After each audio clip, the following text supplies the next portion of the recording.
पगड़बिली सरकारी बालिका उच्च विद्यालय द्वितीय वार्षिक उत्सव समारोह खूब धूमधाम पालित हो जाइछि।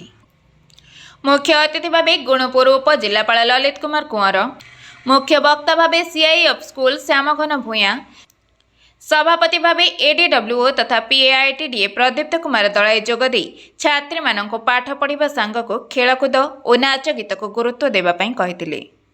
सम्मानित अतिथि भाव डब्ल्यूईओ गंगाधर बेहेरा, पूर्वतन प्रधान शिक्षक गौरीशंकर मिश्र, एडीडब्ल्यूओ सूरज कुमार नायक, सूचना और लोक संपर्क अधिकारी धनंजय बेहेरा, एकलव्य स्कूल प्रिंसिपल अनंत कुमार त्रिपाठी जोगदी छात्री मानक उत्साहित करने संगे संगे भल पाठ पढ़ी अनुष्ठान ना रखा कहिथिले। प्रथमे विघ्न विनाशक गणेशଙ୍କ निकटरे प्रदीप प्रज्वलन पर सभा कार्य आरंभ होइथिला। फूलतोड़ा और उत्तरीय दे श्रीमती मधुमिता साहू अतिथि मानक स्वागत करने बेले शिवानंद शतपथी मंच परिचालना करथिले। विद्यालय प्रधान शिक्षयित्री तरंगमयी मिश्र वार्षिक विवरणी पाठ करथिले।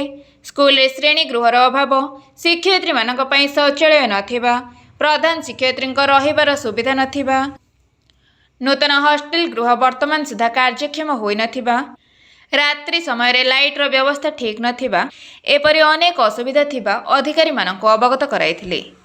अतिथि मानक द्वारा खेलकूद प्रतियोगिता कृति छात्री मानक ट्रॉफी और मानपत्र प्रदान करा जायथिला।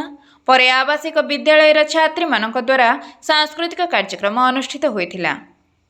छात्री मानक सुंदर नृत्य परिवेषण उपस्थित अतिथि मानक विमोहित करथिला। करताली ध्वनि रे सभास्थल प्रकंपित होई उठिथिबा देखिबाकु मिलिथिला।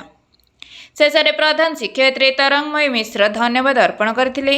एही वार्षिक उत्सव कार्यक्रम रे स्कूल समस्त शिक्षक और शिक्षयित्री तथा अन्यान्य कर्मचारी पूर्ण सहयोग करथिले। गुणपुर स्वतंत्र प्रतिनिधि विभू प्रशांत का रिपोर्ट, ओडिशा।